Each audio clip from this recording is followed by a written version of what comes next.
तेरी मेरी कहानियाँ से सभी अपडेट पाने के लिए बेल आइकन दबाएं। आज की कहानी है काला सिंदूर। कहानी के 5 से 8 भाग होंगे। मुबारक हो चंद्रमोहन जी, लड़के वालों को अपनी नम्रता बिटिया पसंद आ गई है।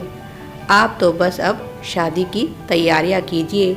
यह सुनकर नम्रता के पिता चंद्रमोहन जी की खुशी का ठिकाना नहीं रहा।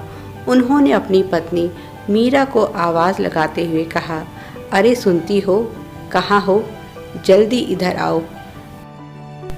आवाज़ सुनकर उनकी पत्नी मीरा भी वहाँ आ गई और कहने लगी, क्या हुआ, क्यों इस तरह से चिल्ला रहे हो, मैं बहरी थोड़े हूँ। उन्होंने खुश होते हुए कहा, लड़के वालों को अपनी नम्रता बहुत पसंद आई। क्या? यह सुनकर मीरा जी बहुत खुश हो गई। पिछले 2 वर्ष से वे अपनी बेटी के लिए सुयोग्य वर की तलाश कर रहे हैं। अब जाकर उनकी तलाश खत्म हुई है। उन्होंने हाथ जोड़कर ईश्वर को धन्यवाद दिया। वे कुछ कहना चाहती थी, तभी चंद्रमोहन जी ने हाथ के इशारे से उन्हें चुप रहने के लिए कहा और वह फ़ोन पर बात करने लगे। मीरा जी भी वहीं खड़ी खड़ी उनके चेहरे पर आ जा रहे भावों को पढ़ने की कोशिश करने लगी। जब बात हो गई तब उन्होंने पति से पूछा, पूरी बात विस्तार से बताइए। उन्होंने हंसते हुए कहा, जल्दी से 2 कप चाय बना लाओ, फिर तुम्हें सारी बात तसल्ली से बताता हूँ। मीरा जी जल्दी से रसोई में गई और गर्मा गर्म चाय ले आई। चंद्रमोहन जी ने हंसते हुए कहा, बेटी का रिश्ता पक्का क्या हुआ? तुम्हारे हाथ पैरों में तो बड़ी फुर्ती आ गई है। अब कहाँ गया तुम्हारे घुटनों का दर्द? इधर कहाँ नहीं और उधर चाय तैयार। भाई वाह, साथ में पकोड़े और होते तो मज़ा आ जाता। मीरा जी बोली, भूल गए, मैं चाय ही तो बना रही थी। चाय तो कब की बन चुकी थी, वह तो आपने मुझे बीच में बुला लिया। बाकी अगर आपकी इच्छा पकोड़ों की है तो अभी बनाकर लाती हूँ। जैसे ही वे उठी, चंद्रमोहन जी ने उनका हाथ पकड़ते हुए कहा, बैठो बैठो, मैं तो मजाक कर रहा था। वे उनके पास आकर बैठ गई और बोली, अब बताइए क्या कहा है नरेंद्र जी ने? चंद्रमोहन जी ने बताना शुरू किया। उन लोगों को अपनी नम्रता बहुत पसंद आई है और वह चाहते हैं जल्दी से जल्दी शादी हो जाए। अगले हफ्ते सगाई और 1 महीने के अंदर अंदर शादी के लिए बोल रहे हैं। मीरा जी बोली, तो फिर आपने क्या कहा? तुम वहीं तो खड़ी थी, मैंने तो उन्हें बोल दिया। अगले हफ्ते सगाई करना थोड़ा मुश्किल है, इतनी जल्दी इतना इंतज़ाम कैसे होगा? मीरा जी ने नाराज़ होते हुए कहा, आप भी ना बनते काम को रोक देते हैं। ऐसा कौन सा इंतज़ाम करना है आपको जो 1 हफ्ते में नहीं हो सकता? आजकल तो सब कुछ हो जाता है। चंद्रमोहन जी बोले, पर फिर भी बेटी की शादी का मामला है, थोड़ी बहुत छानबीन तो करनी ही पड़ेगी। इसीलिए मैंने अगले हफ्ते सगाई के लिए मना कर दिया है। उनकी बात सुनकर मीरा जी बोली, हाँ, यह तो आपने ठीक कहा।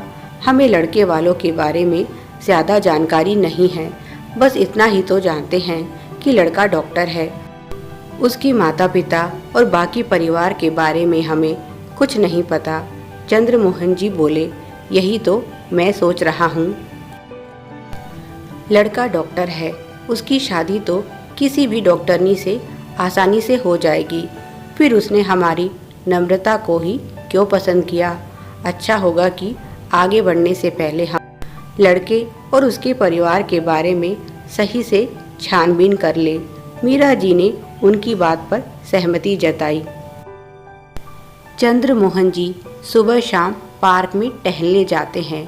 वहीं पर नरेंद्र जी से उनकी दोस्ती हो गई और बातों ही बातों में उन्होंने नम्रता के लिए यह लड़का बता दिया। सब कुछ इतना जल्दी हुआ कि चंद्रमोहन जी को कुछ सोचने समझने का मौका ही नहीं मिला। नरेंद्र जी ने लड़के वालों के बारे में थोड़ा जिक्र किया और अगले हफ्ते ही उन्हें लेकर घर आ गए। लड़का देखने में अच्छा था और उसके माता पिता भी व्यवहार से तो अच्छे ही लग रहे थे। उनकी बातों से साफ पता चल रहा था कि उन्हें पढ़ी लिखी और समझदार लड़की की तलाश है। उस दिन लड़के की माँ ने कहा था, हमें डॉक्टर बहू की इच्छा नहीं है। अगर दोनों ही बहू डॉक्टर होंगी तो फिर घर कौन संभालेगा।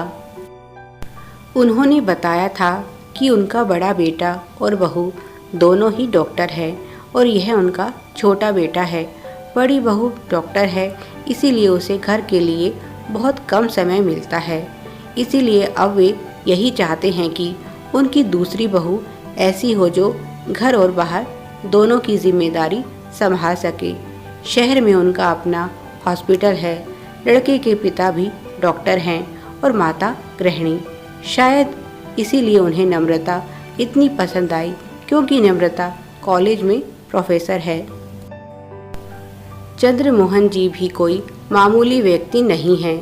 शहर में उनके कपड़े के 2 शोरूम हैं। नम्रता उनकी बड़ी बेटी है, उसके बाद एक बेटा और सबसे छोटी बेटी निधि है जो अभी पढ़ रही है। बेटा इस समय विदेश में पढ़ाई करने गया हुआ है, जबकि छोटी बेटी अभी कॉलेज में है। पत्नी मीरा घर संभालती हैं। घर में किसी चीज़ की कोई कमी नहीं है, इसीलिए वे नम्रता के लिए अच्छे से अच्छा वर खोज रहे हैं। इच्छा तो उनकी यही थी कि नम्रता की तरह नम्रता का होने वाला पति भी कॉलेज प्रोफेसर ही हो या फिर कोई ऑफिसर, पर चाहने से सभी चीज़ें कहाँ मिलती हैं। दुनिया में भला कौन ऐसे माँ बाप होंगे जो अपनी बेटी के लिए सबसे अच्छा घर और वर नहीं चाहते। डॉक्टर दामाद के बारे में तो उन्होंने सोचा भी नहीं था। उन्हें तो यही लगता है कि एक डॉक्टर दूसरे डॉक्टर से ही शादी करना पसंद करेगा, क्योंकि दोनों एक दूसरे के काम को अच्छे से समझते हैं। उन्हें नम्रता के साथ साथ अपने बाकी बच्चों से भी इस बारे में राय लेनी है, क्योंकि जब नरेंद्र जी ने उन्हें इस परिवार के बारे में बताया तो उन्होंने उनका दिल रखने के लिए हाँ कह दी थी कि चलो लड़के वालों से मिल लिया जाए, क्योंकि उन्हें लगा जब सारा परिवार डॉक्टर है तो उन्हें डॉक्टर लड़की ही चाहिए होगी। रिश्ता तो होना नहीं, क्यों बेवजह नरेंद्र भाई को नाराज़ किया। उन्हें क्या पता था यह रिश्ता हो जाएगा। वैसे उनकी बेटी नम्रता देखने में बहुत खूबसूरत है। अभी तक जहाँ भी उसके रिश्ते की बात हुई है, ज़्यादातर लड़कों ने उसे पसंद कर लिया है, पर चंद्रमोहन जी और मीरा जी को ही लड़के पसंद नहीं आए। कोई रंग रूप में उनकी बेटी के बराबर नहीं था तो कोई पढ़ाई लिखाई में, इसीलिए अभी तक नम्रता का कहीं रिश्ता नहीं हो पाया था। दोनों को बेटी की शादी की कोई जल्दी नहीं थी। वह आराम से और पूरी छानबीन के बाद ही नम्रता की शादी करना चाहते थे, क्योंकि दोनों ही समझदार हैं और जानते हैं यह रिश्ते बहुत नाजुक होते हैं और इनमें जल्दबाजी दिखाना अच्छी बात नहीं। आखिर यह उनकी बेटी के भविष्य का सवाल है।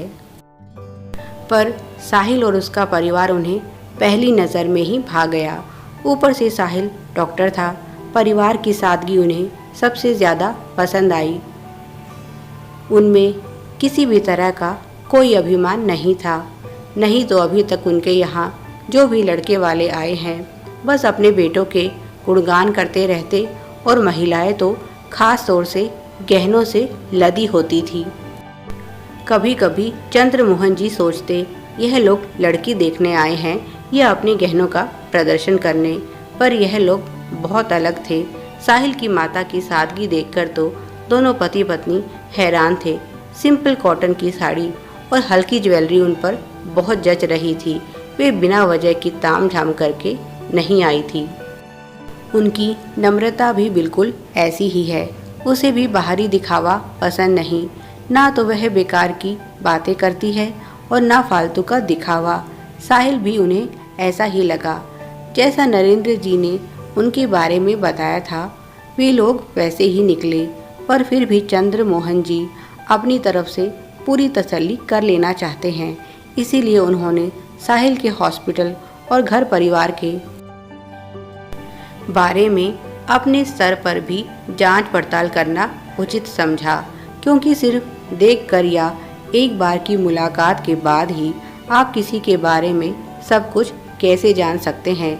सिर्फ 2 घंटे की औपचारिक मुलाकात में आप सामने वाले के बारे में कितना जान सकते हैं। और दूसरी बात थी साहिल के परिवार की जल्दबाजी, क्योंकि अभी तक तो जिन लोगों से भी वास्ता पड़ा था वह लगभग हफ्ता 10 दिन तो जवाब देने में ही लगा देते थे, और यह है कि हफ्ते भर में सगाई चाहते हैं। Please like, share and subscribe. Thanks for watching.